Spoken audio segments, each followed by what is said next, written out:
اپنی زندگی کے 50 برسوں تک، نصف صدی تک جو ملت اور قوم کا جذبہ لے کر کام کیے ہیں وہ ساری دنیا جانتی ہے۔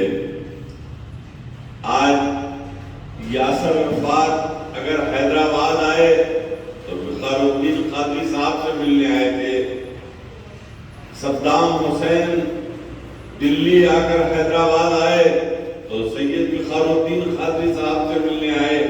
وقار الدین قادری صاحب کی خیامگاہ پر وی پی سنگھ، آئی کے گجرال، چندر شیکھر، دیوی گوڑا، نرسمہا راؤ اور اندرا گاندھی، راجیو گاندھی، ایسے وقت کے پرائم منسٹر اور صدر جمہوریہ ہند آئے، لیکن اقتدار تو ان کے جوتوں کی ٹھوکر میں تھا، لیکن کبھی بھی انہوں نے قوم کا سودا نہیں کیا، بلکہ انہوں نے ملت اور قوم کی رہنمائی کے لیے آواز اٹھائی۔ بڑے بڑے چٹانوں سے ٹکرائے، حکمرانوں سے ٹکرایا، لیکن کبھی قوم و ملت کا سودا نہیں کیا، اور ہمیشہ ایک ہی آواز دیتے کہ تم میری قوم کے لیے کیا کر رہے ہو، یہی پوچھتے رہے۔ اخبار تو آج میں آپ کو بتاؤں 99 سال کا آخری دن ہے رہنمائے دکن کا۔ وقار الدین قادری صاحب گزشتہ سال میں ان کے قریب بیٹھا تو انہوں نے کہا تھا میاں جی دعا کیجئے کہ اللہ 2022 تک مجھے زندہ رکھے، کیونکہ 100 سال رہنمائے دکن کا میں دیکھنا چاہتا ہوں۔ تو 100 سال کی صدی 2022 میں سید وقار الدین قادری صاحب رہنمائے دکن کے 100 سال مکمل کر رہے ہیں۔ اگر دلیپ کمار بھی زندہ ہوتے تو یہ 22 میں 100 سال مکمل کرتے، تو معلوم یہ ہوا ادھر دلیپ کمار کی جو پیدائش ہوئی تو رہنمائے دکن کا آغاز ہوا تھا۔ عزیزان ملت اسلامیہ، شخصیتیں آتی ہیں چلی جاتی ہیں، حکمران آتے ہیں چلے جاتے ہیں، وقت آتا ہے گزر جاتا ہے، لاکھوں کروڑوں لوگ پیدا ہو کر اس دنیا سے چلے جاتے ہیں، لیکن قوم انہی کو خراج عقیدت پیش کرتی ہے جو قوم و ملت کے لیے کچھ کر گزرتے ہیں۔ میں نے اپنے آنکھوں سے دیکھا ہے، این ٹی راما راؤ نے اقتدار کا لالچ دیا تھا، لیکن وقار الدین صاحب نے کہا مجھے یہ اقتدار نہیں چاہیے، آپ ریزرویشن مسلمانوں کو دے دیجئے، بس یہی میرا مطالبہ ہے۔ چندرا بابو نائیڈو 4 مرتبہ آ کر راجیہ سبھا کا آفر کیا۔ اس وقت وقار الدین قادری مرحوم نے کہا مجھے راجیہ سبھا کی سیٹ سے زیادہ عزیز میری قوم کے سینوں پر جو گولیاں چل رہی ہیں ان گولیوں کو بند کیا جائے، سلاخوں کے پیچھے جو مسلمان ہیں ان مسلمانوں کو رہا کیا جائے۔ کبھی انہوں نے اقتدار کے سامنے اپنے گھٹنے نہیں ٹیکے، اپنے ذاتی مفاد کو نہیں رکھا، بلکہ قوم و ملت کے لیے مر گئے، مٹ گئے، برباد ہو گئے، اور انہوں نے اپنے اخبار کو برباد کر لیا۔ ایک ایسا وقت بھی آیا دوسرے اخبارات کو گورنمنٹ کے اشتہار جاتے تھے، رہنمائے دکن کو 5 سال کے لیے اشتہارات بند کر دیے گئے تھے، اس لیے کہ یہ ہم سے جو ہے مفاہمت کرنے والا یا ہم سے سودے بازی کرنے والا شخص نہیں ہے۔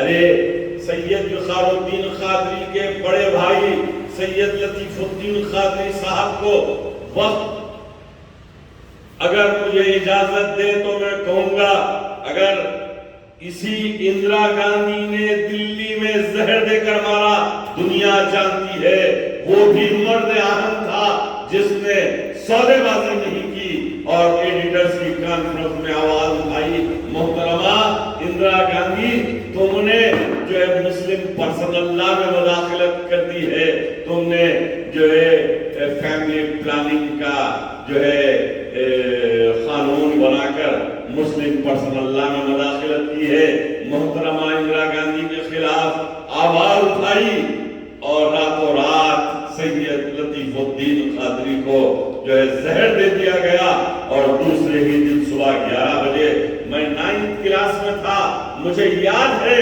کہ پی وی نرسمہا راؤ بیگم پیٹ ایئرپورٹ سے جب ان کی جو ہے ڈیڈ باڈی لے کر پہنچا تو سید وقار الدین قادری صاحب کے گھر کے صحن میں ایک جو ہے قوم کی جو ہے دھوتی پہن کر ایسے چکر کاٹ رہا تھا۔ نرسمہا راؤ کو میں نے قریب سے دیکھا تھا۔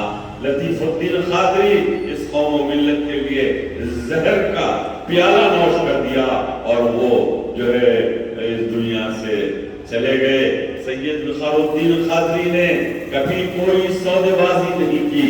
وقار الدین قادری میں کہوں گا میری نظر میں زندہ ولی تھے، زندہ ولی تھے، زندہ ولی تھے۔ ہم نے بزرگان دین کے بارگاہوں پر گیا ہے، خانقاہوں پر گیا ہے اور ہم نے فاتحہ خوانی کی، گلہائے عقیدت پیش کیا، لیکن بزرگان دین کو ہم نے نہیں دیکھا اپنے آنکھوں سے، لیکن سید وقار الدین قادری کو ایک بزرگ کی شکل میں ہم نے دیکھا ہے، ایک زندہ ولی کی شکل میں ہم نے دیکھا ہے، ایک سچے سادات کی شکل میں ہم نے دیکھا ہے۔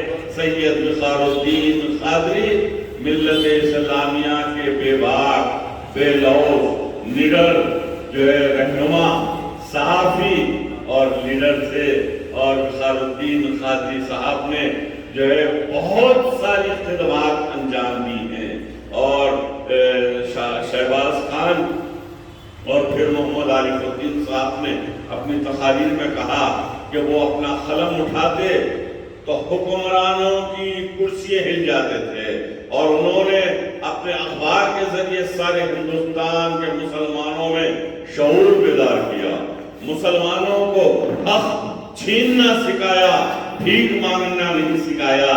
یہ سید وقار الدین قادری صاحب کی پالیسی رہی، لیکن کیا کریں دل کے پھپولے جل اٹھے سینے کے داغ سے، اس گھر کو آگ لگ گئی گھر کے چراغ سے۔ میں سید وقار الدین قادری صاحب کو اس وقت غمزدہ دیکھا جس وقت 6 دسمبر 92 کا دن تھا، بابری مسجد شہید ہوئی اور بڑے سارے آندھرا پردیش کے یونائیٹڈ آندھرا پردیش کے مسلمانوں کو اکٹھا کیا، اور اسی دفتر رہنمائی دکن میں 3 دن تک میٹنگ چلتی رہی، احتجاج بلند کیا۔ اس کے بعد ایک سیاسی جماعت بھی بنانا چاہتے تھے، لیکن ان کے حوصلوں کو کسی نے پست کر دیا اور کہا کہ کیسے بڑے سے بڑے لوگوں نے جماعتیں بنائی، لیکن وہ جماعتیں آگے نہیں بڑھ سکی۔ وقار الدین قادری صاحب بڑے اچھے عزائم کے ساتھ انہوں نے جماعت کو قائم کرنا چاہتے تھے، لیکن جماعت قائم نہیں کر سکے۔ لیکن مرحوم نے کبھی کمپرومائز نہیں کیا، ہمیشہ حکمرانوں کے خلاف آواز اٹھائی، اور اگر کوئی حکمران ان کی قوم کے ساتھ انصاف کرتا تو اس کو گھر پر بلاتے، عالی شان ڈنر کراتے، اسے تحفہ عطا کرتے اور اس کی گلپوشی فرماتے۔ اور سید وقار الدین قادری صاحب پیران پیر غوث العظم دستگیر کے روز مبارک پر کئی مرتبہ حاضری عطا فرمائی، بغداد شریف گئے۔ صدام حسین اگر ہندوستان کی سرزمین پر کسی کو لیڈر مانتا تھا، کسی کو رہنما مانتا تھا، تو سید وقار الدین قادری صاحب تھے۔ آپ بتائیے صدام حسین یا یاسر عرفات کو آپ اور ہم کیا مانتے ہیں کہ ساری دنیا کے بڑے قومی انٹرنیشنل بین الاقوامی مسلم قائد مانتے ہیں۔ آج رجب طیب اردوغان ہے، ایسے لوگ جب برما میں روہنگیا میں مسلمانوں کا قتل عام ہو رہا تھا، معصوم بچوں کو رون دیا جا رہا تھا، سید وقار الدین قادری صاحب نے محمود علی صاحب کو جھنجھوڑا اور محمود علی صاحب کو کہا آپ ڈپٹی چیف منسٹر ہیں،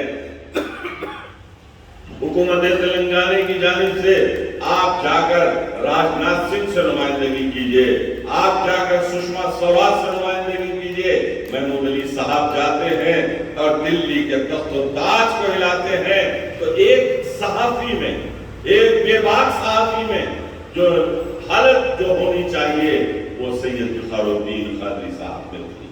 بخار الدین صاحب نے کبھی ایڈورٹائزمنٹ کے لیے اپنے آپ کو کسی کے سامنے نہیں بیچا۔ بخار الدین قادری صاحب نے حکومتوں سے کروڑہا روپیہ بٹورنے کے لیے کبھی اپنے آپ کو سودا نہیں کیا۔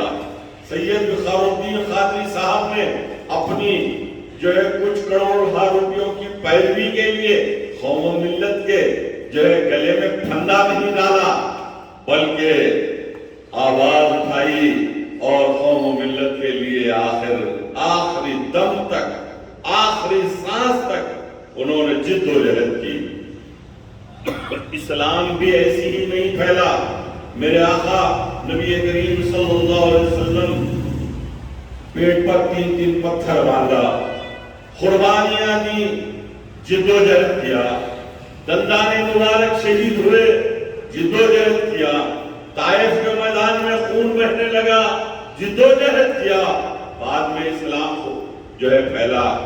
آپ اندازہ کیجئے وہ سادات کی سخاوت پر ابھی حافظ صاحب نے کہا، ابھی جو ہے طارق صاحب نے کہا کہ میں ایک مرتبہ سید بخار الدین قادری صاحب کے ساتھ سکندرآباد کے کوئی گیسٹ ہاؤس میں کام تھا، ہم دونوں جا رہے تھے، 10-12 سال پہلے کی بات کہہ رہا ہوں۔ جس سگنل پر گاڑی رکتی، جو فقیر گاڑی کر آتا تو جیب میں سے 500 روپے نکالتے اس کو دیتے، آج ایک دن کے لیے تو گھر میں جا کر سکون سے آرام سے رہو۔ 500 روپے دے کر پورا جیب خالی کر دیتے۔ یہ سخاوت آپ میں تھی۔ اور کوئی لڑکی کی شادی کا مطالبہ لے کر جاتے تو 10,000 ملتے۔ سید بخار الدین قادری نے جتنا پیسہ رہنمائے دکن میں کمایا اتنی سخاوت کی ہے۔ اللہ انہیں جنت الفردوس میں اعلیٰ سے اعلیٰ مقام عطا فرمائے۔ اے پروردگار سید بخار الدین قادری کا حقیقی جانشین پیدا فرما دے۔ اے اللہ قوم و ملت آج پریشان ہے، سید بخار الدین قادری صاحب جیسا صحافی پیدا فرما دے۔ اے اللہ بخار الدین قادری صاحب کو جنت الفردوس میں اعلیٰ سے اعلیٰ، اعلیٰ سے اعلیٰ اونچا مقام عطا فرما۔ اے اللہ سید بخار الدین قادری صاحب کی مغفرت فرما دے، مغفرت فرما دے۔ اے پروردگار ہم ہاتھ اٹھا کر تیرے دربار میں بھیک مانگتے ہیں، سید بخار الدین قادری صاحب کو، ان کی قبر کو جنت کی کھڑکیاں کھول دیجئے، ٹھنڈی ٹھنڈی ہواؤں سے معمور فرما دیجئے۔ پیارے آقا صلی اللہ علیہ وسلم کے دست مبارک سے جام کوثر عطا فرما۔ اے اللہ ان کے لوائقین کو، ان کے اراکین خاندان کو صبر جمیل عطا فرما۔ وآخر دعوانا الحمدللہ۔